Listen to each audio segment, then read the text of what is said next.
Hello, guys. Again, we're back for the fourth episode of Palms Podcast with today's special guest, Aaliyah. and we'll be discussing mental health. First question: what do you think about mental health? Mental health, as in like define it, or Like, what does it mean to you? mental health to me is your state of being, how you process things mentally, like just thinking through like your everyday process of life and how you handle things emotionally and physically. Interesting.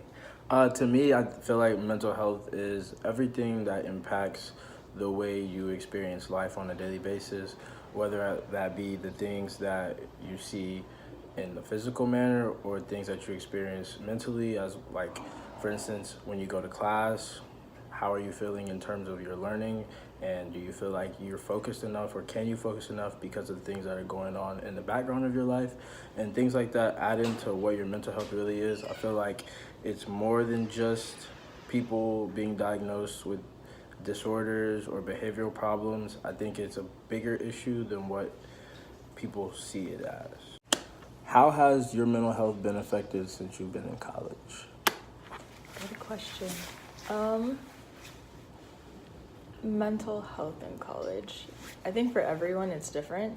I think every college student to some degree has a struggle with mental health, whether it just be feelings of anxiousness, maybe depression, you name it.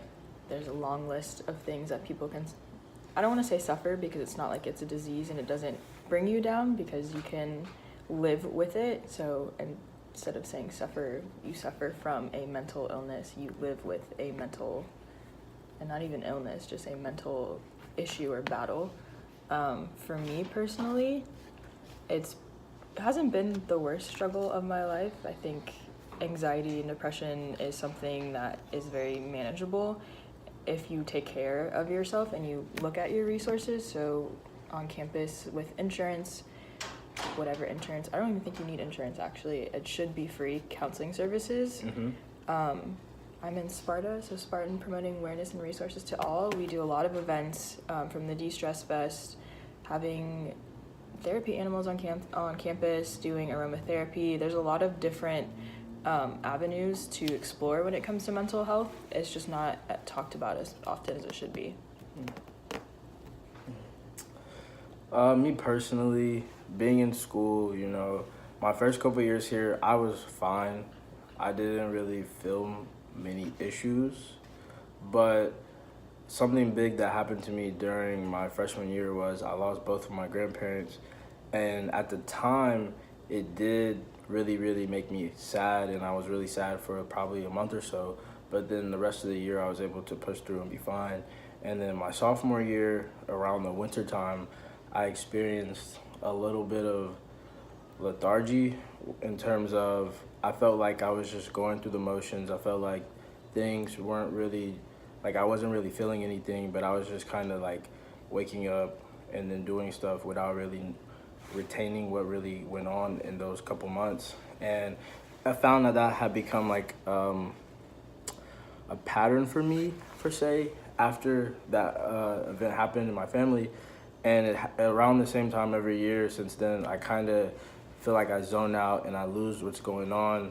And then I learned that it is a sort of type of depression, but it's not really like as strong as the other symptoms and like the other levels of depression. But I learned to cope with it by just I learned to talk about my feelings. Like I already can talk a lot about just stuff, but I learned how to talk about my feelings. That way I don't keep them built up, and it allowed me to learn to handle myself and not lose focus of what's going on around me. And so I can actually feel things that are going on in my life, because for a long time I felt like I was just kind of doing things and I couldn't remember what I was doing. I just was going through the motions and I wasn't really feeling feelings for anything.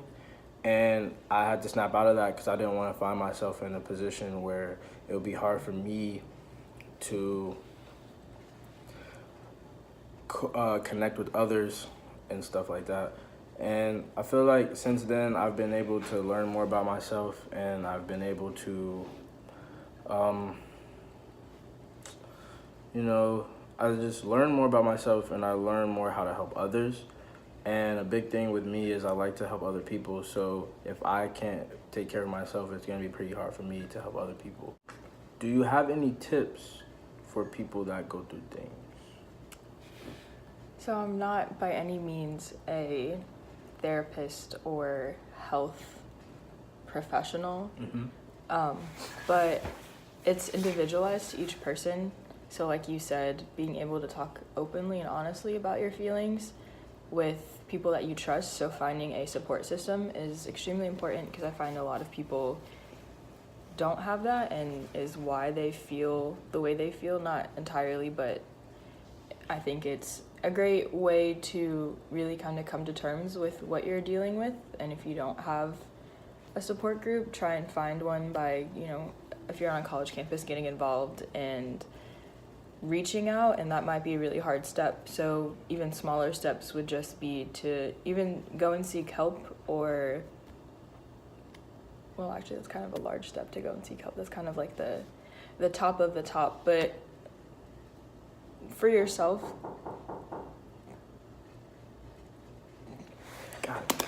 so knowing the difference between like when you're struggling and when you're not struggling, and when to reach out and when not to reach out, I think is important too, and finding balance in yourself, and really just trying to figure out for you, like, how's the best way to deal with your issues, or what you perceive to be your issues. And yeah, just finding your balance, and really just getting involved in things to take your mind off of it, but not blocking out what you're going through. So not trying to find mechanisms to completely get rid of what's going on, because it's not something that you can just get rid of and it'll like never exist. Your mind is ultimately the most powerful thing you have, and if you can train yourself to think positively and to take thoughts as they come, but realize that you have to let them go as well, is essentially the best way I could put it, and how to kind of cope with things. A tip that I have for people would be probably find something that you can do, or that you do on the regular, that always calms you down. And I know for me, sometimes it's music, because I listen to music while I'm doing pretty much anything, and music helps me think and focus and whatnot. But I recently, over the summer, started doing yoga, and the entire practice of yoga is more than stretching, but you learn how to breathe, and you learn how to focus your breathing, and you also learn how to focus on concepts that may be troubling you, and it teaches you how to just release everything, and you can just block it all out, but not necessarily like get rid of it, but for the time being you can block it all out, and you can learn to focus on how to say, for instance, if during one class the teacher tells you to pick a word or something to focus on for that class, you can use that word. If it's like something that's troubling you, you can use it, and you can focus on it, and you can think about it, and you can learn while you're doing the practice to learn ways to deal with what's going on in your life. And for me, that's been a big help, because it just helps me think better and more thoroughly in certain situations, instead of acting on impulse, because acting on impulse sometimes can lead to problems with people in your life, and you never want that, and you just want everything to go smoothly for you and everyone around you. So that's pretty much my tip for everyone.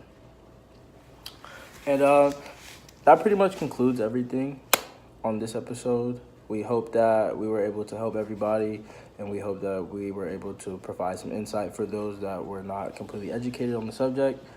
But thank you for your time.